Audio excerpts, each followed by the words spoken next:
اللہ تعالیٰ جل شانہ نے قرآن مجید فرقان حمید میں ارشاد فرمایا کہ لوگوں پر اللہ کے لیے بیت اللہ کا حج لازم ہے جو کوئی راستے کی استطاعت رکھے۔ حج لغت میں قصد کو کہتے ہیں۔ اصطلاح شریعت میں مخصوص ارکان کی ادائیگی کے لیے حرمین کے سفر کی جو نیت کی جاتی ہے اور وہاں حاضری کے لیے بندہ پہنچتا ہے اس کو حج کہتے ہیں۔ حضور نبی رحمت شفیع معظم رسول محتشم صلی اللہ علیہ وآلہ وسلم نے ارشاد فرمایا، جب انسان حج کرتا ہے تو وہ ایسے گناہوں سے پاک ہو جاتا ہے جس طرح ابھی ماں کے پیٹ سے اس نے جنم لیا ہو۔ ماں قبل کے تمام گناہوں کا حج کفارہ ہے، اور اگر کوئی استطاعت رکھنے کے باوجود حج نہیں کرتا تو حدیث میں سخت وعیدیں موجود ہیں۔ حضور کے ایک فرمان کے مطابق جو شخص استطاعت رکھنے کے باوجود حج نہیں کرتا، فرمایا وہ یہودی مرے یا عیسائی مرے، ہمیں اس سے کوئی غرض نہیں ہے۔ اور ایک حدیث کے لفظ ہیں کہ حج میری امت کے ضعیف لوگوں کا جہاد ہے۔ حج کی فضیلت کے عنوان سے کتب حدیث کے اندر بہت کچھ موجود ہے۔ صاحب استطاعت پر زندگی میں ایک مرتبہ حج کرنا فرض ہے۔ 5 سال کے بعد جو حج کی تاکید کتب احادیث میں موجود ہے تو علماء نے اس کو استحباب پر محمول کیا ہے کہ جو غنی ہے صاحب استطاعت ہے اس کو چاہیے کہ 5 سال کے بعد وہ حج کرے، لیکن فرض زندگی میں صرف ایک مرتبہ ہے۔ ایک مرتبہ واجب ہوا، اس نے ادا کر لیا تو وجوب اتر گیا، لیکن ویسے اس کے لیے مستحب یہ ہے کہ وہ ہر 5 سال کے بعد کر لے اگر وہ استطاعت رکھتا ہے، چونکہ حج کرنے سے اللہ تعالیٰ غنا عطا فرماتا ہے۔ جب بندہ حج کرے اللہ اسے غنی کر دیتا ہے، اس کے رزق میں بھی برکت فرماتا ہے، اس کے دین میں بھی برکت فرماتا ہے۔ ایک حدیث کے لفظ ہیں، حضور نے ارشاد فرمایا کہ حج کرو غنی ہو جاؤ گے، سفر کرو صحت پاؤ گے۔ تو حج سے غنا ملتا ہے اور سفر سے صحت ملتی ہے۔ زندگی میں ایک مرتبہ حج کی فرضیت پر دلیل وہ معروف روایت ہے جو آپ نے متعدد مرتبہ علماء سے سماعت کی ہوئی ہوگی کہ حضور نے ارشاد فرمایا لوگوں حج کے لیے آیا کرو۔ تو ایک شخص نے عرض کی حضور ہر سال آیا کریں؟ آقا کریم خاموش رہے، کوئی جواب نہیں دیا۔ اس نے پھر پوچھا حضور ہر سال آیا کریں، ہر سال حج فرض ہے؟ حضور خاموش رہے، جواب مرحمت نہیں کیا۔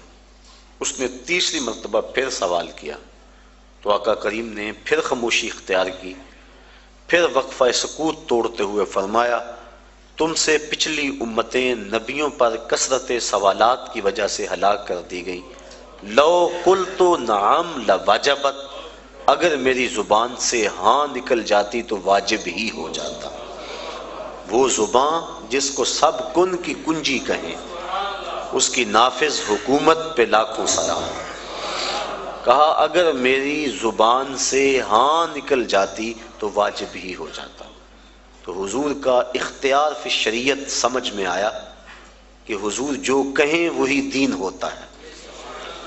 قرب قیامت کے فتنوں میں سے ایک فتنہ حضور نے آج سے صدیوں قبل بیان فرما دیا۔ نسائی شریف کی روایت ہے، حضور نے ارشاد فرمایا قرب قیامت میں کچھ لوگ کہیں گے کہ حلال وہی ہے جو اللہ نے حلال کیا، حرام وہی ہے جو اللہ نے حرام کیا۔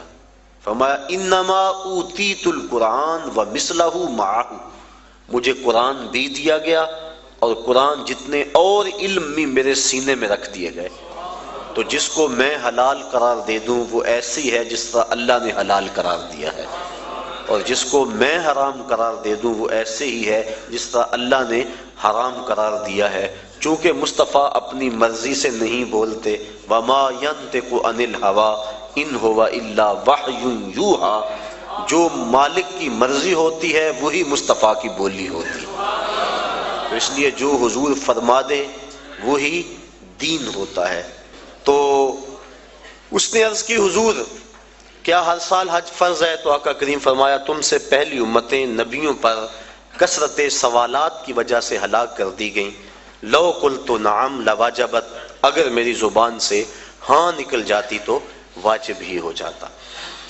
تو زندگی میں ایک مرتبہ حج فرض ہے۔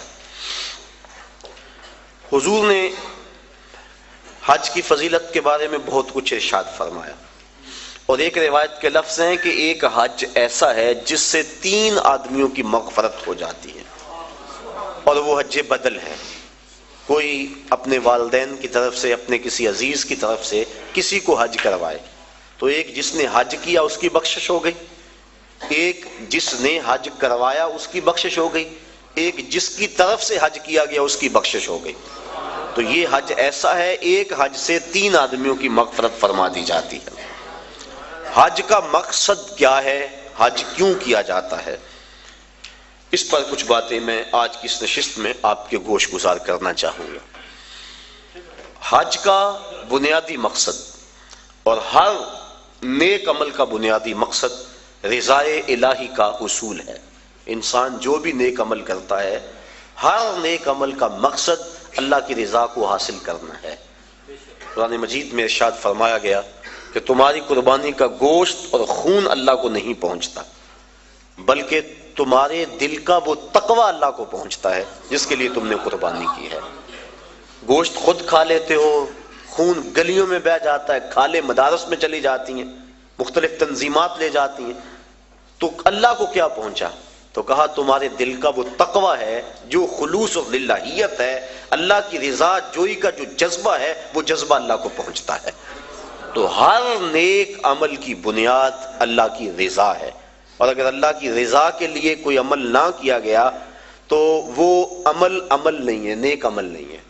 اور صرف ریاکاری کو شرک اصغر کہا گیا ہے، ورنہ انسان جو نیکیاں کرتا ہے، اچھے کام کرتا ہے، کسی کو شرک نہیں کہا گیا، ریاکاری کو شرک اصغر کہا گیا ہے۔ جب اللہ کے علاوہ بندہ کسی اور کے لیے نیک عمل کرتا ہے تو وہ نیک عمل نہیں ہوتے، اس کو شرک اصغر کہا گیا۔ اور قیامت کے دن اللہ تعالیٰ جل شانہ ارشاد فرمائے گا کہ جن کے لیے تم نے یہ عمل کیے تھے ان سے اس کا اجر لے لو، میرے لیے تو تم نے کیے نہیں تھے، جن کے لیے کیے تھے ان سے ان کا اجر لو۔ تو اب کوئی وہاں اجر دینے کی صلاحیت بلا کیسے رکھتا ہوگا؟ تو جب بھی انسان نیک عمل کرے تو بنیادی فلسفہ یہ ہونا چاہیے کہ میں اللہ کی رضا کے لیے کر رہا ہوں۔ اور انما الاعمال بالنیات، یہاں بھی یہی مراد ہے کہ اعمال کا دار و مدار حسن نیت پر ہے، خلوص پر ہے۔ تو حج کا بھی باقی اعمال کی طرح پہلا بنیادی مقصد اللہ کی رضا کو حاصل کرنا ہے۔ حج کا دوسرا مقصد، حج مسلمانوں کا عالمی اجتماع ہے۔ اسلام نے ایک نظام دیا، محلے کی سطح پہ مسلمانوں کا اجتماع نماز با جماعت ہے، علاقے کی سطح پہ مسلمانوں کا اجتماع جمعۃ المبارک ہے، شہر کی سطح پر مسلمانوں کا اجتماع عیدین ہے، اور عالمی اجتماع حج ہے۔ یہ ترتیب ہے اسلامی نظم کی اور اسلامی اجتماعیت کی۔ حج مسلمانوں کا عالمی اجتماع ہے، اور عرفات کی حاضری حج کے بنیادی اراکین میں سے ایک رکن ہے کہ چاہے چند لمحوں کے لیے عرفات میں آپ جائیں تو پھر حج ہوگا، اگر عرفات کی حاضری نہ ہو سکی تو حج ادا نہیں ہوگا۔ تو عرفات کے اندر یوم حج کو خطبہ دیا جاتا ہے جس کا سننا مسنون ہے۔ تو خطبہ حج کے اندر مسلمانوں کے عالمی اجتماع کو امام حج، امیر حج کا منصب ہے کہ جو مسائل درپیش ہیں ان مسائل کی روشنی کے اندر ان کی رہنمائی کرے۔ حضور نبی رحمت صلی اللہ علیہ وآلہ وسلم کا خطبہ حج ہمارے سامنے ہے۔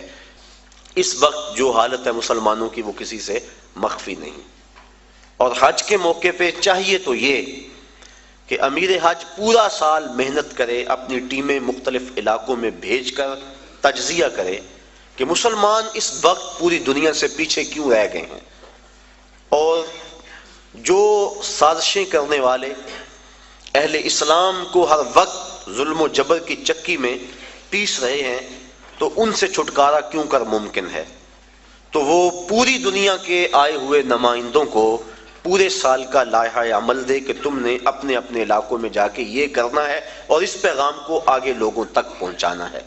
پھر پورا سال اس کی نگرانی ہوتی رہے اور سال کے بعد تجزیہ کیا جائے کہ کمی بیشی کیا ہے، کتنے فوائد ہوئے اور کہاں تک ہم نے اپنا ہدف حاصل کیا، اور ترمیم و تنسیق کے ساتھ نیا منصوبہ، نیا لائحہ عمل لوگوں کے سامنے رکھا جائے، اور دنیا کے کونے کونے سے آئے لوگ حرم کے اس تحفے کو اپنے ساتھ لے جائیں اور پوری دنیا پر